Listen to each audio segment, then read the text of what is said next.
We'll walk around. I wanna see some tigers. Walk around. I wanna see some tigers and some Pete's. I really wanna hear some squeaks. Walk round the compound.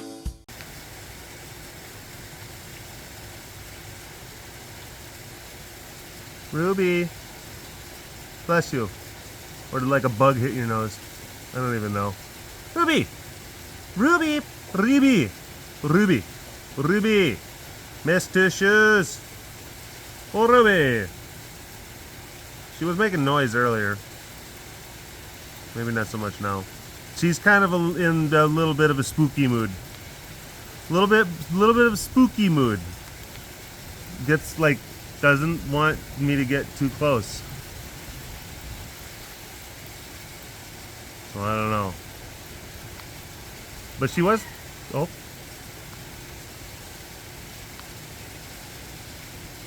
Ruby. She's been kind of chatty. So I don't know. She's in a strange mood. Ruby. There we go. Alright. Oh. More? More? I gotta keep moving. I'm laying on the ground right now. Hello all you big cat lovers out there. It's me, Derek, again. Welcome to another super duper fantastic episode of the Walk Around the Compound Webcast. Let's get going. You have beans. You have beans that are right out there. Right there. They are right there. Beans they are. Yeah, beans they are. It's like Shakespearean.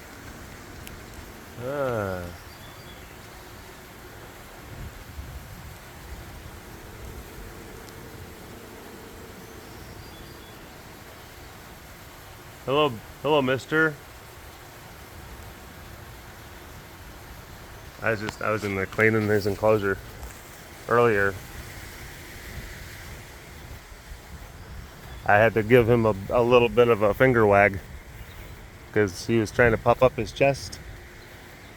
He'll do that every once in a while because it's like I gotta like go from like one area to the next. So then he'll like kind of position himself next to like an exit. And then he's like, you gotta go through me. And then I'm just like, we are not having this conversation right now. And he's like, you in what army? And I'm like, Max, don't push it. So then I gotta get a little bit like, blah, blah, blah, blah. And he's like, all right, you win this round. Just enough to, I have to just remind him like, hey, like I can like be a little bit intimidating. Let's not forget. Let's keep it diplomatic. All right. Hey there. Hello. Hello. Hello. Ooh. Hi. Oh my gosh, look at this. You got you being yawny. You being stretchy and smooshy, and then him over there just being bleh. It's like different flavors of sleepy tiger. Yawny, smooshy, and bleh.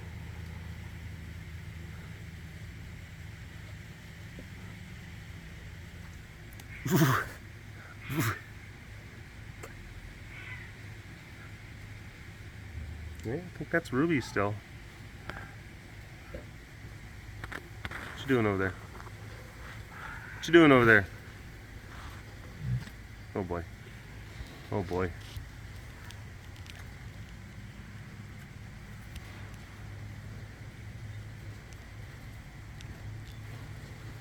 Oh my. Oh my. What? Another I don't know if this section can handle more smoosh. We might have reached the smoosh limit. Might be all smooshed out.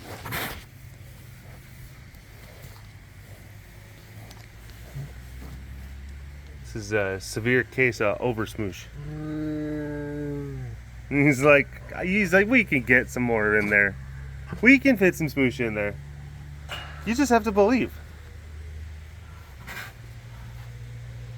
It's kind of like, you know, when they had to, like, you know, clap for Tinkerbell to come back to life.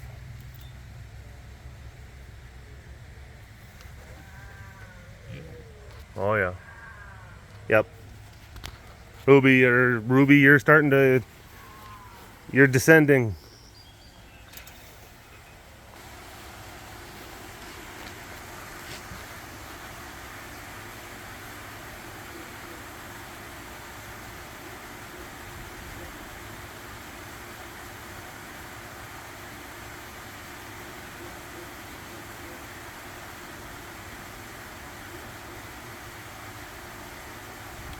Oh, poor Ruby.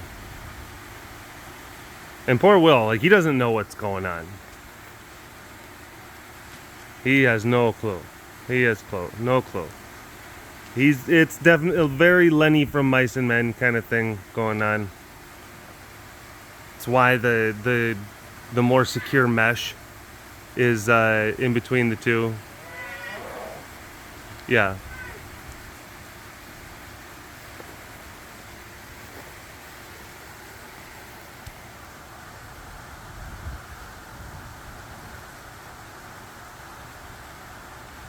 Because, like, she'll get into, like, a mood where she'll want to share bits and pieces of herself, and then he just like, I don't know what to do with these. I'm just going to just teeth and claws and teeth and claws.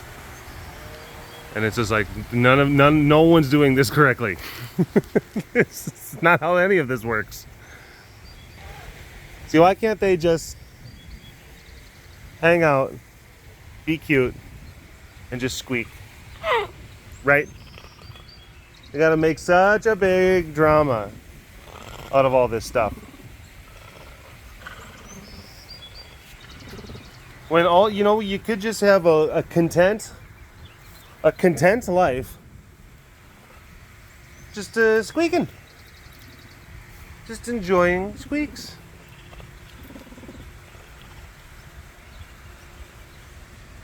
And antiques. Squeaks and antiques. That's your thing. I know there's probably some folks. Oh boy, like a midday Saturday, driving around, you know, to different small towns within your county, visiting the local antique stores, like that's like heaven. It's a heavenly day for some folks.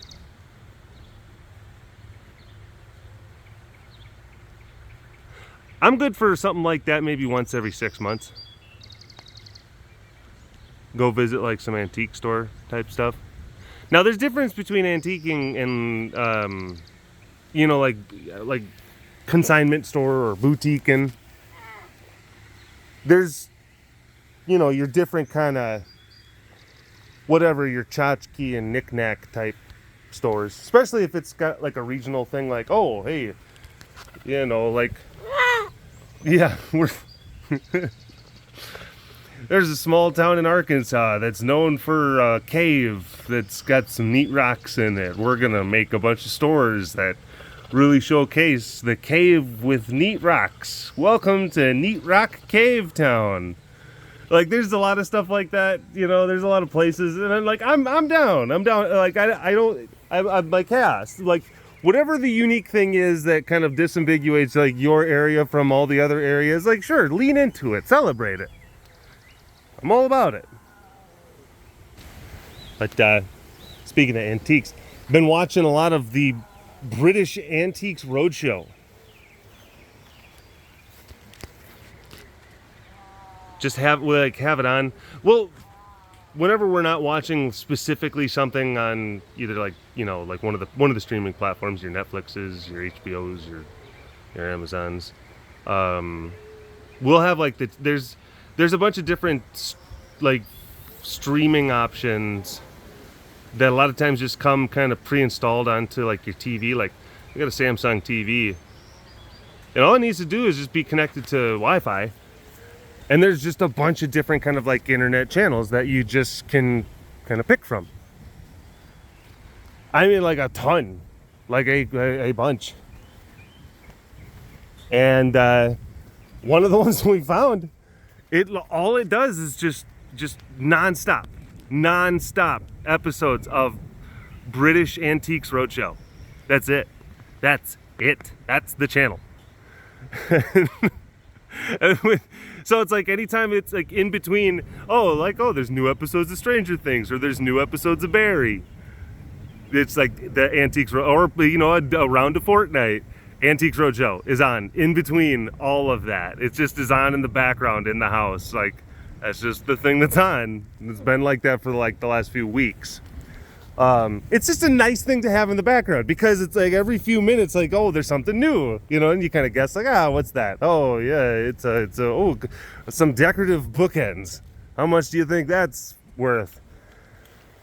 And I've watched like American version of Antiques Roadshow a lot, especially when I was a kid. Like, oh, that's kind of a neat show. It's like kid, I was a teenager, still a kid, whatever. But I've definitely noticed that the British people are different. They're a different breed of people. It is fascinating to watch.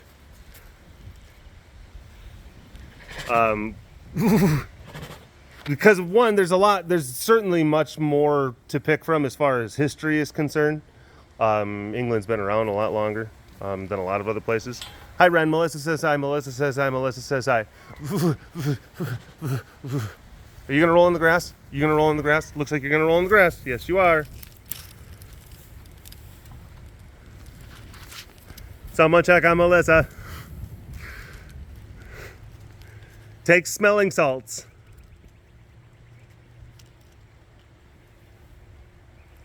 But it like this is like a common theme. You'll have these decorative like hand carved bookends.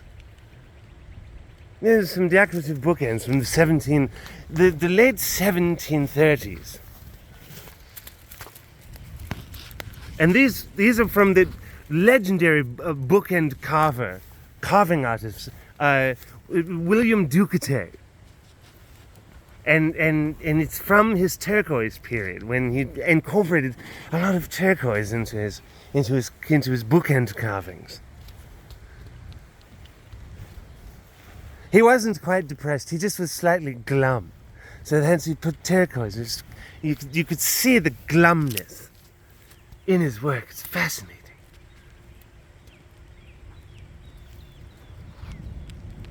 It's right before the thumbless period, when he lost his thumbs. And his work took a considerable decline. But he still carved. He still carved bookends for many years with no thumbs. Strangely increasing the value of all of that period. He's like, he just won't stop. And it's wonderful. You see, you have an intact set. Bookends. Rarely have I ever seen an intact set of these bookends. And I'm very excited. I'm very excited to tell you that these bookends at auction today could easily sell for £65,000. And then they'll say that. They'll say like a huge number. And like this is, keep in mind, like a lot of the people that bring their stuff, they're like just middle class people. They're regular folks. Regular folks and blokes. And then they're given like these huge numbers. They're like, well, I paid about 6 pence for it, and It's like, well, I'm happy to inform you that you could sell this today for £65,000. Like, they're giving them life-changing numbers. Huge, big, and then, like, without fail, every single time, the people who own those items are just like, oh, yeah, jolly good, yeah. It's 65. Oh, wow, yes, oh, well, right on, yes. It's like, and it's like, jeepers. You're doing like cartwheels and Snoopy dances or something like that. Like, woo, you know. Here in America, we would just take our 6-shooters out of our belt and be and shoot, yeehaw, and like take our hats, throw them up, yeehaw. That's what we do. The British, they're given like these amazing pieces of information, and they're just like, oh yes, oh yeah. That's a cheerful bit of news. Since oh, thank you.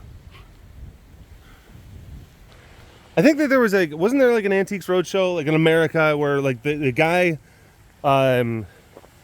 he was like stationed over in Southeast Asia, like in the 70s, like so like around the Vietnam era, but like he wasn't in Vietnam, but I think he was like around like Thailand, something like that, and he ended up buying a Rolex down there, but then he just like never wore it, and like ended up coming to like, oh, it's a very rare Rolex, which Rolexes are just very collectible in and of themselves. And then they ended up saying just like, well, yeah, you could sell this for about like 200 grand or like 300. It's just some ridiculous thing. That guy like literally almost had a heart attack. Like he almost like almost pooped himself. And it was like, oh my God. Yeah, like that's the reaction I'm looking for. Meanwhile, that same bit of news over in England, just like, oh yeah, oh goodness, oh, like that's as elevated, it's as elevated as they get. It's weird. It's weird. Can some of my British viewers please explain that to me? Can some of the people from over the pond, across the pond, over in the UK, well, you know, stiff upper lip. That's just how we are. It's how we do things. Yes, we don't quite show a lot of emotion. You know, it's like, oh, hugs and ew. It makes me rather queasy. Ew. Like hugs and things. Ew. Ew. That's you like you crinkle your nose at like the thought of like hugs and affection in the same way that like regular people would crinkle their nose just like when like someone farts next to you, just like yeah. All right, I've been yakking long enough. Thanks for watching this episode of the Walk Around the Compound webcast. # Dorbist Award in the comment section below. Like and subscribe for all of your big cat goodness. And if you want to learn more about the facility around me, you can always visit the website carerescuetexas.com for more information. You keep them tigers fed. Big shout out to the extra fancy patrons. I see you. You are so fancy, and thank you so much for your continued support. And we'll see you next time. I don't think I got Malika. So we'll end on some of her peats on her peats. Malika peats. All right. Take care. Bye-bye.